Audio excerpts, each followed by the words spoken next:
Hello guys, today I am going to tell you how to download CapCut for free on PC.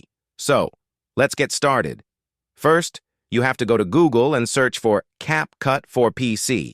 Now, click on the link Download CapCut Desktop. Powerful free video editing. The CapCut website will appear. Scroll down and you will see the Download for Free button. Now, press it.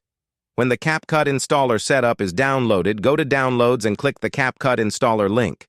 Now you will see CapCut is installing. Once installed, open CapCut. You will see CapCut is testing the environment to ensure it's suitable for CapCut to start. If it's suitable for the PC, it will say, "Your computer can run CapCut smoothly." Now press the Confirm option and wait for the program to start. Click on the New Project button. CapCut will then explain its features. After these 5 steps, your program is ready to use. Okay, bye-bye. Don't forget to like, share, and subscribe. I will meet you in the next video. Until then, goodbye.